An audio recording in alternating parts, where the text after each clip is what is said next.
Big SUVs aren't environmentally correct these days, but that doesn't stop car manufacturers from giving you opportunities to have your cake and to eat it. This is the new Mercedes-Benz GLE 300d. What is so special about it? 300d means a 2-liter 245 horsepower diesel. That's not much less than the previous 6-cylinder 350d, but it seems Mercedes isn't particularly proud of it because it removed the model badges from the tailgate.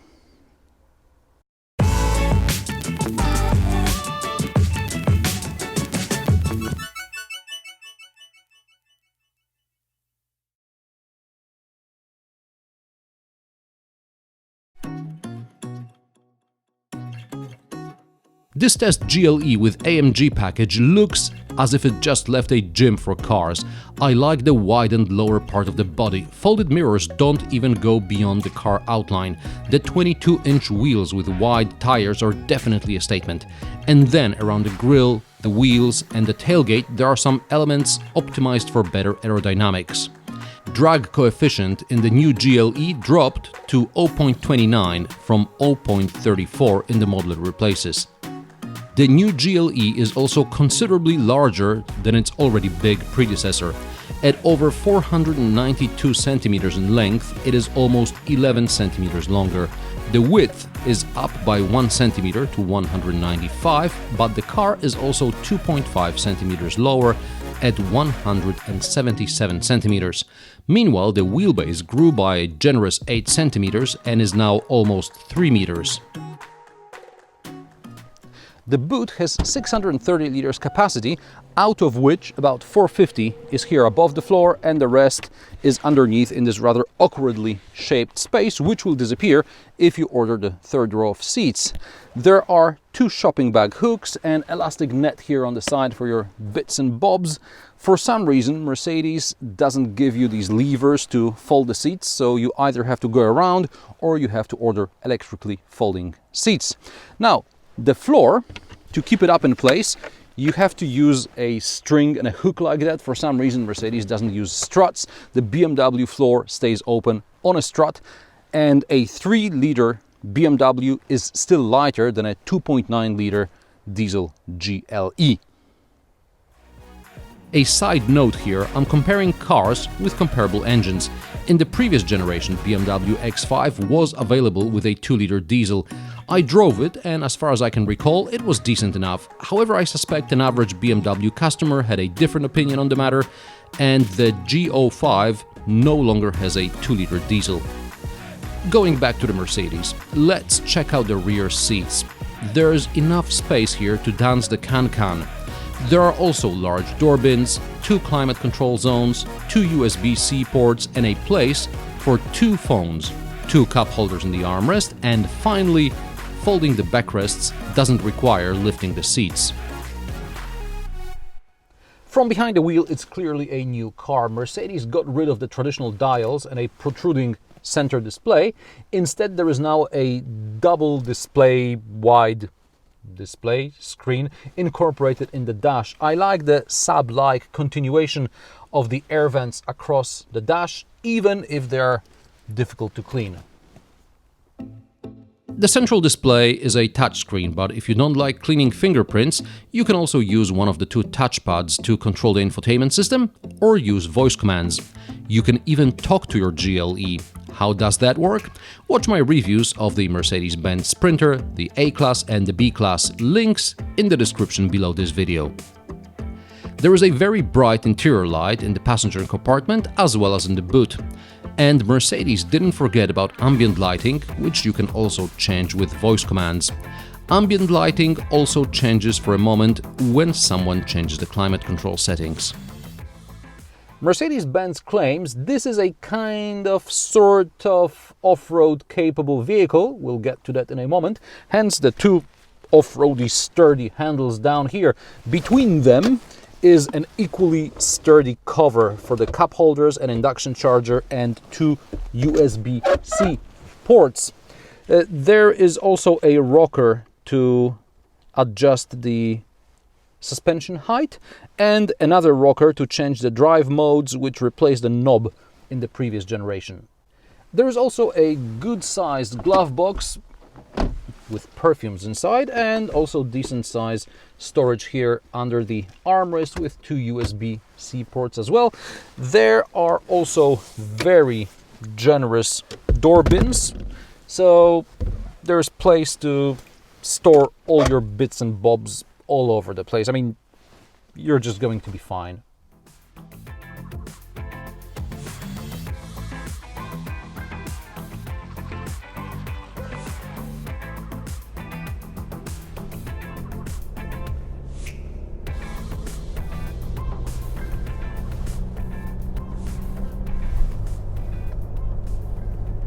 I'll start with what most of you are probably wondering about, and that's whether the 2-liter diesel is enough for a 2-ton SUV. Around the city or when cruising on the motorway, it's fine. Off the lights in the city, you'll never legally reach 100 kilometers per hour, so the 0 to 100 kilometers per hour time of 7.2 seconds is irrelevant, really. On paper, this is a tenth of a second slower than the old 350d. Realistic fuel consumption is around 9-10 liters per 100 kilometers combined, so it's substantially more economical than the V6. The 9-speed automatic definitely helps. It's quick enough, and thanks to 500 Nm of torque, there is sufficient oomph before the gear shifts. Press the gas pedal deeper and the gearbox quickly downshifts. After reaching the desired speed, it also quickly upshifts. Moreover, on the motorway, the Mercedes-Benz GLE is exceptionally quiet. At first I thought there is an active noise cancellation feature. I heard it in action in the Ford Mondeo Vignale. Mics around the cabin pick up the noise and then reverse the sound and play it back from the speakers, thus cancelling out the noise we hear, just like noise-cancelling headphones. But in the GLE, low noise level is a result of numerous soundproofing measures, including windows with sound-absorbing membranes or tires with foam inside to absorb low-frequency tire rolling noises. And so as not to disturb the quiet with loud conversation, Mercedes added an intercom or a voice amplifier for passengers to communicate between the front and the back of the cabin. When the passengers in the front speak, the sound comes out of the rear speakers and vice versa. I heard this before in the Skoda Kodiaq, but over there was too much echo. Here, the echo is almost unnoticeable. And now let's get back to the 2-liter diesel. As long as you're not planning on beating the world record between your house, kindergarten, work and store, you're going to be fine. However, if you're more of a Sébastien Ogier type, then you're in for a disappointment. Overtaking in this thing is not for the faint-hearted, as pedal to the metal does absolutely nothing.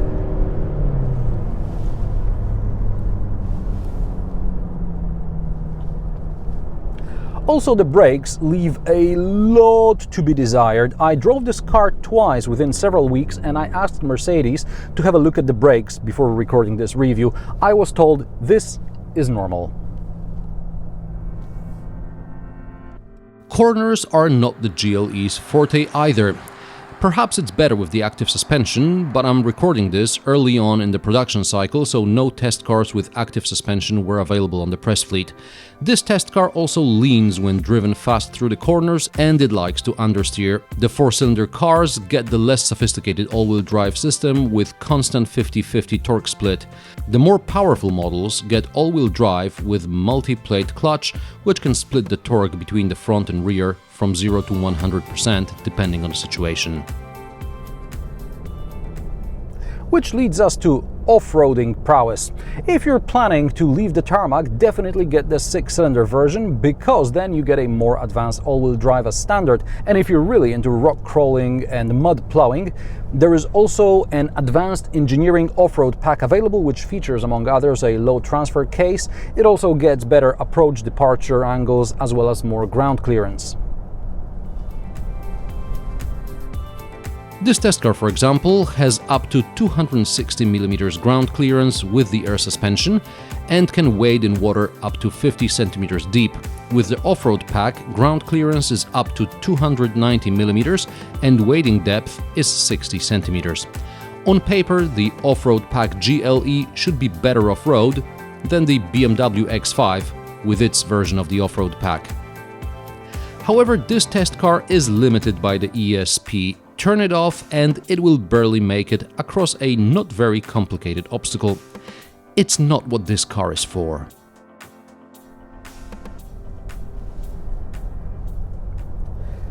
Besides a spacious interior, the GLE is a computer on wheels. It's got advanced driver aids, adaptive cruise control with active lane assist are intuitive to use. They help rather than annoy. Then there is also something called a tailback detection system. It detects jams forming and it warns the driver. If the driver doesn't react, then the car will slow down to a speed which it deems safe to stop if needed. That's just one example because the GLE is packed with features and settings. You have to store everything in the cloud. Trust me, there is no way you're going to find everything again and reconfigure the car if someone resets this thing. On the biggest HUD I've ever seen, there are 3 configurable fields. The virtual instrument cluster has 3 fields, each of which has like 3 or 4 configurable displays. The infotainment system has 3 main screens and it learns your routine. I have no clue how to operate the energizing coach, but I know it does something weird with the seats. Okay, so I'm sitting in the back and as you can see there's a headrest here for some reason. Why is there a headrest? Because Mercedes GLE told Anna that she might want to relax a bit and she put on some energizing, relaxing mode on. So apparently she's being massaged. There is very nice music playing from the speakers which we cannot play to you because of YouTube copyrights. And the thing is that the passenger seat in the front, it kinda sort of folded on me and it's actually pulsating ever so slightly and I'm squashed here in the back. Why? When I picked the car up for test, the previous journalist has obviously turned off the automatic reversing camera. Why would there even be a setting for this? There is just too much of everything.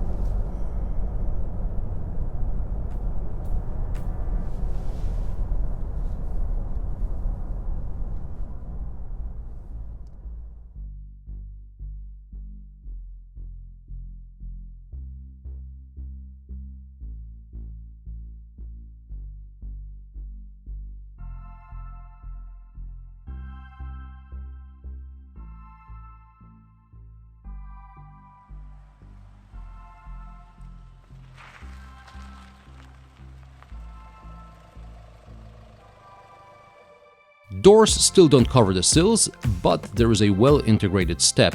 It doesn't limit the ground clearance and it shouldn't be a problem for taller drivers, but at the same time it helps those vertically challenged.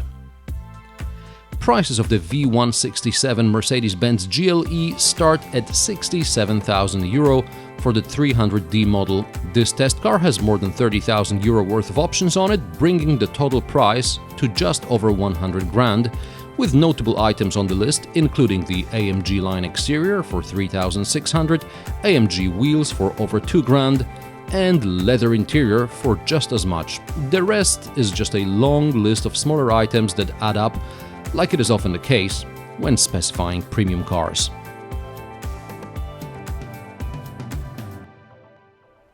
I understand the appeal of Mercedes-Benz GLE, and I understand not everybody needs an advanced all-wheel drive system or a powerful engine. I'd probably go with the 6-cylinder model, but without the off-road package, as it makes the GLE more expensive than a comparable Range Rover Velar. And do you consider a more powerful engine and off-road abilities important in an SUV? Let me know in the comment section below. Subscribe, rate and share. Join me for new reviews every Friday. Thanks for watching, and I will see you in the next one.